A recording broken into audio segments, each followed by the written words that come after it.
বাবু বাবু রে, আজকে তো খুব গরম, কি খাবি?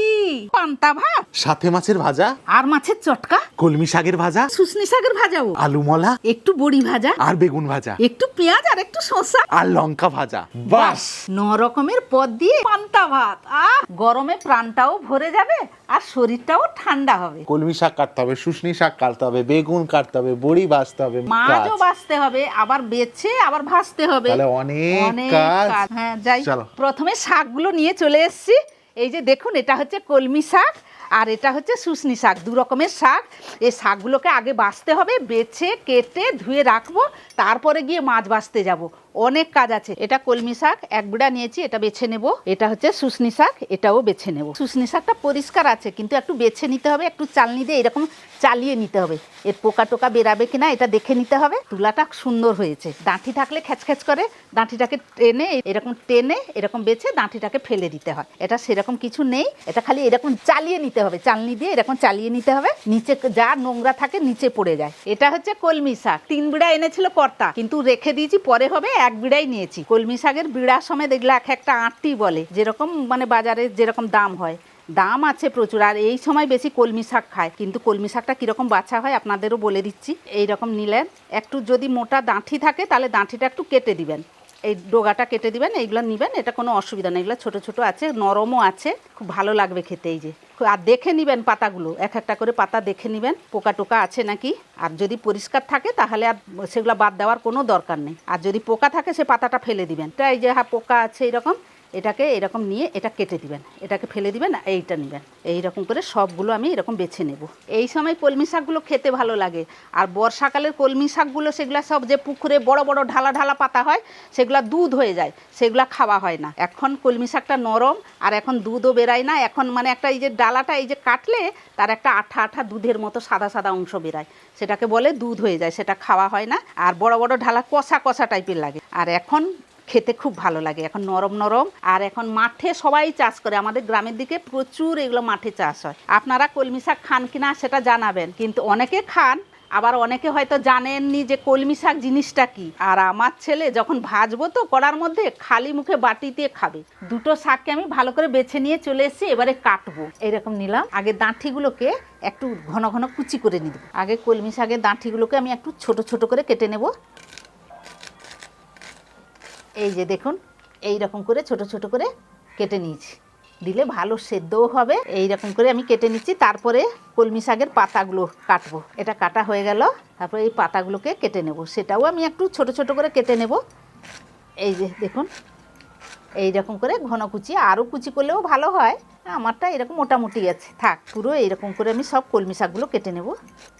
হয়ে গেল, এবারে কাটবো শুশনি শাকটা। ডাঁঠিও তার নেই, একটা আছে, ওটা থাকলে কিচ্ছু হবে না। এবারে আমি কেটে নিচ্ছি, ভালো করে এগুলোকে কাটতে হয়, এইরকম হাতে নিতে হবে, এইরকম ধরনের নিয়ে এইরকম করে কেটে নিতে হবে। কী বলে আমাদের গ্রামের ভাষা, ঘুমসে শুশনি শাক কাটবি, এরকম জোর দিয়ে ঘুমসে গুঁড়ি গুঁড়ির মতো কাটতে হবে। হ্যাঁ, সাবধান, আবার হাতে বঁটি আছে। ঘুমসে মানে খুব গুঁড়ি গুঁড়ি, ক্ষুদ্র একবারে, দিলে ভাজাটা নাকি ভালো হয়। আবার হাতে নিলাম এরকম, সেই কাটাগুলোই নিচ্ছি, আবারও কাটতে হবে এরকম। এই বলে ঘুমসানো, একবারে গুঁড়ি গুঁড়ি হয়ে গেছে। শুশনি শাক ঘুমসে কাটানো হয়ে গেল। এবারে শাকগুলোকে ভালো করে ধুতে হবে পরিষ্কার করে, এটা যা আছে তুলে নিই, তারপরে গিয়ে ভালো করে ধুয়ে ভাজবো।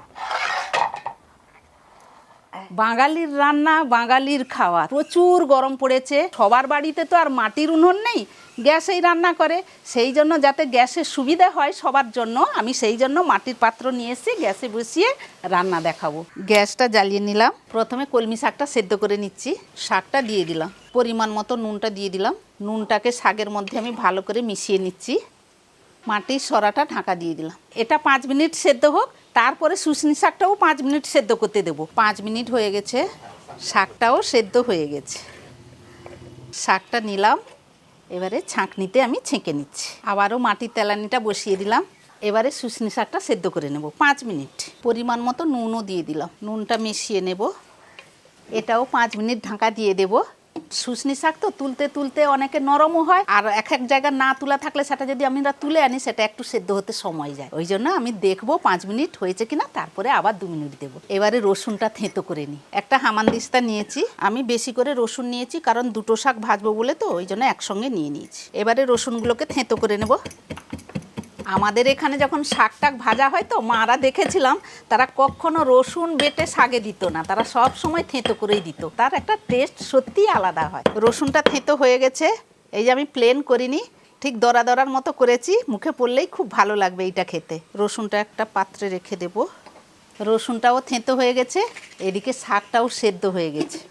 5 মিনিট যখন হয়েছিল তখন একবার মাঝে আমি দেখে নিয়েছিলাম, তখন হয়েছিল না, আবার 2 মিনিট আমি একটু সেদ্ধ করতে দিয়েছিলাম। শাকটাকে হালকাভাবে নাড়াচাড়া করে নেব। এবারে ছাঁকনিতে আমি ছেঁকে নিচ্ছি। দুটো শাক সেদ্ধ হয়ে গেছে, তেলানিটাও ধুয়ে নিয়ে চলে এসেছি। এবারে দুটো শাককে ভেজে নিই। শাক ভাজার জন্য সর্ষের তেল লাগে, তাই জন্য আমি সর্ষের তেল দিয়ে দিচ্ছি। 3টা শুকনো লঙ্কা নিয়েছি, আমি তেলের মধ্যে ফোড়ন দিয়ে দিচ্ছি।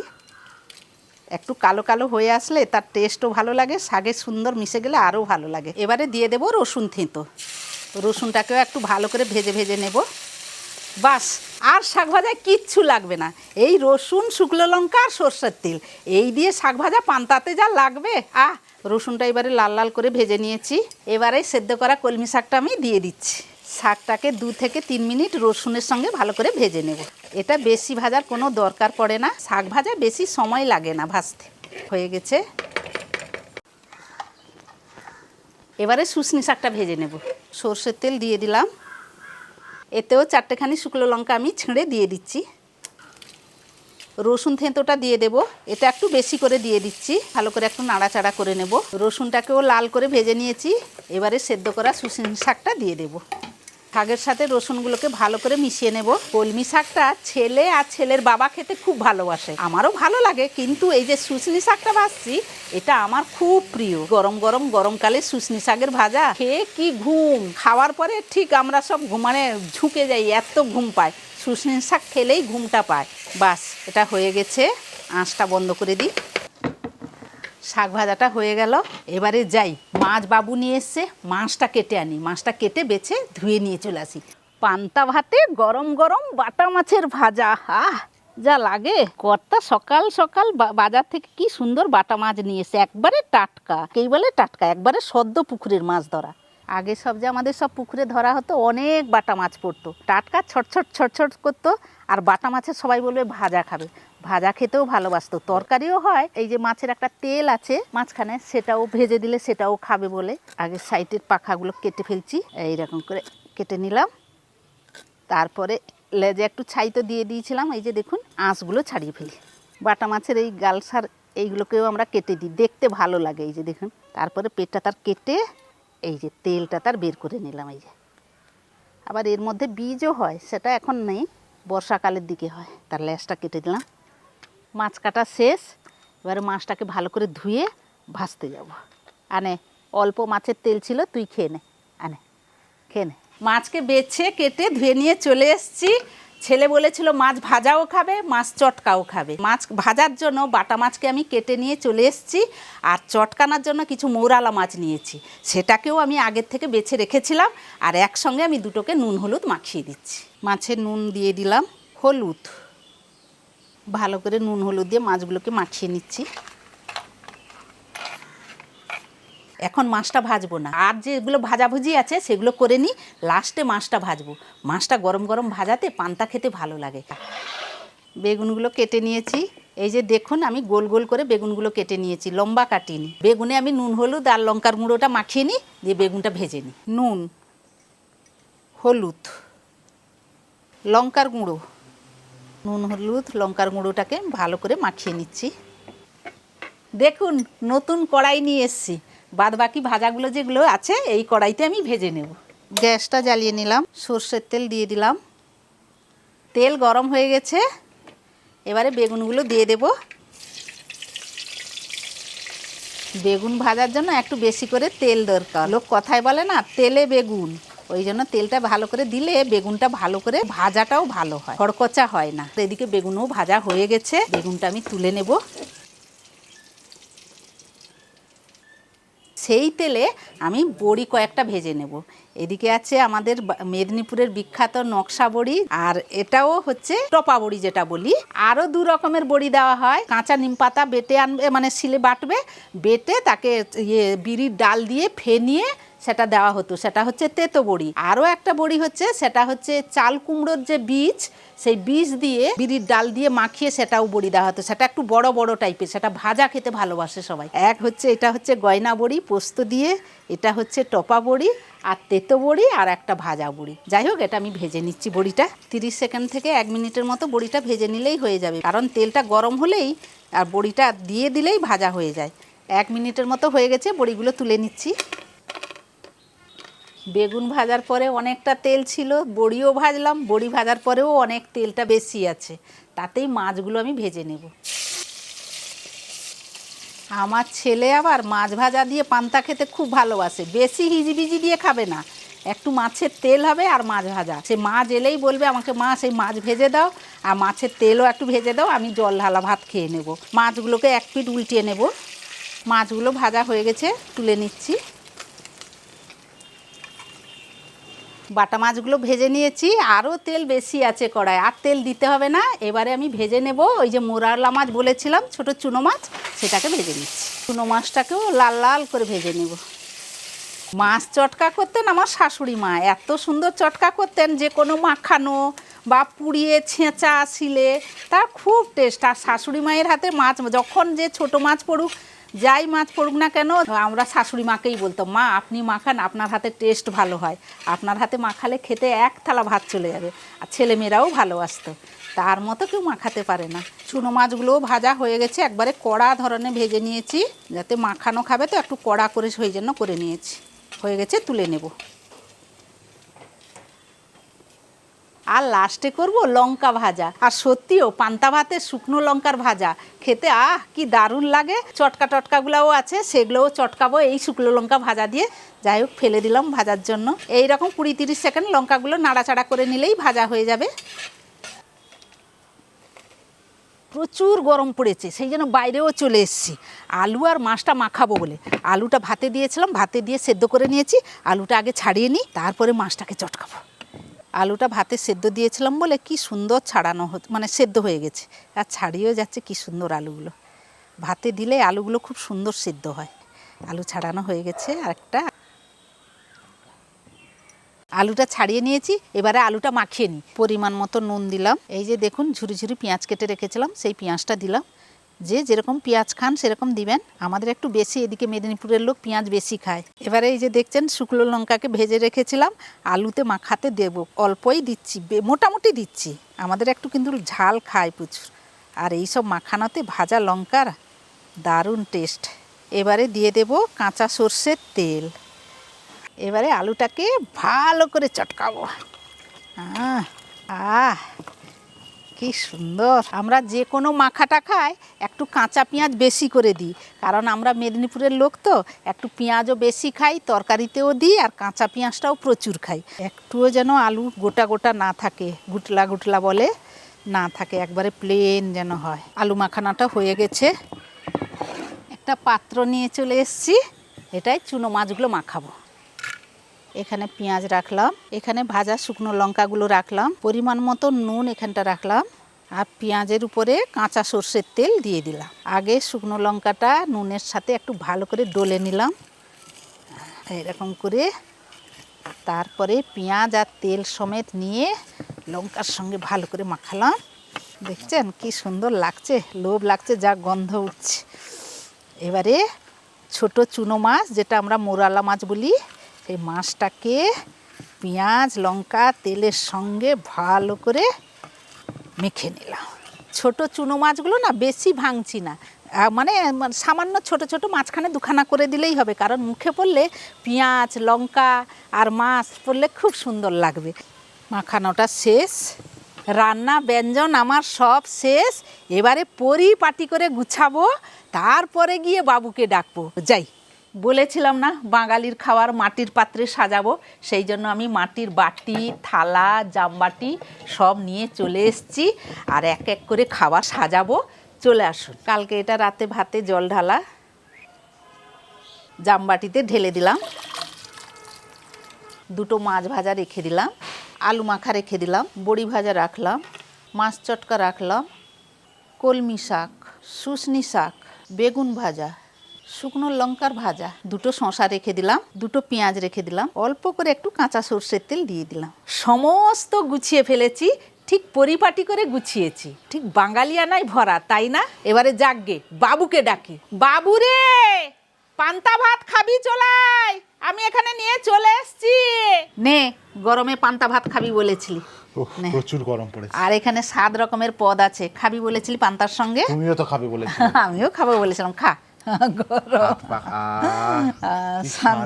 এই জন্য পাখা করব, ঠান্ডাতে পান্তাটাও খাবি। কাঁচা সর্ষের তেল ছড়ানো, সাথে শসা, পেঁয়াজ কাটা আছে। এখানে মা লেবু কেটে রেখেছে, কারণ পান্তাতে এটা চুপড়িয়ে দিব, তাই তো? এখানে আছে মাছ মাখা, বড়ি ভাজা, কলমি শাক ভাজা, শুশনি শাক ভাজা, বেগুন ভাজা, এখানে আছে মাছ ভাজা, আলু মাখা, লঙ্কা ভাজা। লেবুটা নিই প্রথমে, একটু পান্তাতে লেবুটা চিপড়িয়ে দিলাম। একটু বেশি করে নুন নিয়েছি, কারণ এটা জল ভাত তো, মানে পান্তা ভাতটা তো জলে ভাত দেওয়া, ওই জন্য একটু বেশি নুন লাগে। নুনটা আর তেলটা, লেবুটা ভালোভাবে মাখলাম। প্রথমে একটু মাছ ভাঙলাম, মাছ ভাজার সাথেই আমার পান্তাটা খুব ভালো লাগে। মাছটা করে কড়কড় করছে গো মা। পান্তাটা নিলাম, একটু মাছ ভাজা, লঙ্কা ভাজা। পান্তা ভাত হলে এরকম লঙ্কা ভাজা সে খাবেই। পেঁয়াজ, শসা। এবারে শাক দিয়ে খা, শাকগুলো গরম গরম আছে, গরম গরম দিয়ে শাক ভাজাটা, পান্তাটাও ভালো লাগে খেতে। একটু কলমি শাক, হ্যাঁ, সাথে তার মধ্যে একটু লঙ্কা ভাজা আছে, আর একটু শুশনি শাক। সব দুটোই শাক খুব অমৃত লাগে পান্তায়। আর একটু পান্তা কমেন্ট লাস্টে দেবো, এখন আমি একটু তৃপ্তি করে খাই। খাচ্ছে একটু বেগুন ভাজা, গরম গরম বেগুন ভাজাও পান্তাতে দারুণ। এবারে আলু মাখাটা খা। একটু আলু মাখা, সেটাও কাঁচা পেঁয়াজ দিয়ে মাখানো আলু মাখাটা কিরকম লাগছে, দারুণ। তার সাথে একটু বড়ি ভাজা, বড়ি ভাজা। এই মচ, কড়ার মচ। তুই খা, তুমি একটু কড়ার মাছ খাও। আর লাস্টে আমার মায়ের, আমার পরিবারের ফেভারিট অতিথি যতজন রিলেটিভ, সবার, তার ঠাকুমার প্রিয়, সবার প্রিয় মাছের চটকা, সেইটা দিয়ে খাবো। মাছের চটকা, একটু লঙ্কা কামড়ে নি, আরো লঙ্কা, লঙ্কা দরকার। এবার বলো তুমি কি দিয়ে খাবে? দে আমাকে একটু শাক ভাজাতে দে। তোমার প্রিয় শাক শুশনি শাক? না, পাখাটা রাখি, ঠান্ডা করে মন প্রাণ। একটু শুশনি শাক দাও, লঙ্কা আছে তার ভিতরে, একটু মাছ চটকাও সাথে খাও, ভালো লাগবে। কি শান্তি। পান্তার রিভিউ দেওয়ার দরকার পড়ে না, পান্তা নিজেই একটা অমৃত সমান। আর আমাদের এখানটা উড়িয়া ভাষায় বলবে পখল, পখলা ভাত। পখালো খামি করছু তো, শাক ভাজি করছু তো, বড়ি ভাজছু তো। আমরাও শিওর আপনারাও পান্তা খান বাড়িতে, আর যদি খান কি দিয়ে পান্তা খেতে ভালো লাগে অবশ্যই কমেন্ট করে জানাবেন। আমার তো একটু মাছ ভাজা, আর মাছের সাথে যদি একটু মাছের তেল ভাজা হতো, আমার আর কিছু লাগে না। আমার মার শাক ভাজা, আঁকা বাগাতে তখন তো খিদা টিদা করে, তাড়াহুড়োর মধ্যে একটু শাক টাক ভেজে পান্তা খেয়ে, কোনো সময় মাছ থাকলে মাছ ভাজা। ওই গরমে শরীর ঠান্ডা হয়ে গেল, গরম পড়েছে এখন। নে আর একটু বাতাস করে দিতে, এই গরমে শরীর একবারে সত্যি না তৃপ্তি হয়ে গেল। ঠাম্মারা দেখতাম আরো 2 দিন ভিজিয়ে খেত, তারা একটু বলতে একটু টকটক হয়ে আসবে, দিলে ভালো লাগে নাকি, কিন্তু আমার ভালো লাগে না। স্পেশালি আমার আগের দিন রাতের ভাত, আবার আমি কখনো কখনো গরম ভাতে জল ঢেলেও খাই, ওটাও আমার ভালো লাগে। আপনারা কলমি শাক, শুশনি শাক ভাজা, শাক ভাজা অনেকের কাছে নতুন লাগতে পারে, আবার অনেকে হয়তো খেয়েছেন হয়তো, কিন্তু যারা খাননি না, বিশ্বাস করুন তারা খুব বড় একটা জিনিস মিস করে গেছেন। এত অমৃত জিনিস না, আপনারা না খেলে বুঝতে পারবেন না, অসাধারণ লাগে। না, একটু শুশনি শাক একটু খেয়ে নাও, তারপর সবাই মিলে এখন পান্তা খাওয়া স্টার্ট করবো, আর সবাই মিলে পান্তা খেতে বসবো। তাই আর ভিডিওটা বাড়াচ্ছি না, প্রচুর গরম পড়ে গেছে, শান্তি করে পান্তা খাবো। তাই আজকের জন্য এইটুকু, আবার ফিরে আসছি অন্য রেসিপি নিয়ে। ততক্ষণ ভালো থাকবেন, সুস্থ থাকবেন, ভালো মন্দ খাবার খান, গরমে খুব ঠান্ডা জিনিস খান, যেটা খেলে শরীর ঠান্ডা হবে, মন ঠান্ডা হবে। প্রচুর পরিমাণে জল খান, আর সবাই ভালোবেসে বলে যান আমাদের সাথে দারুণ।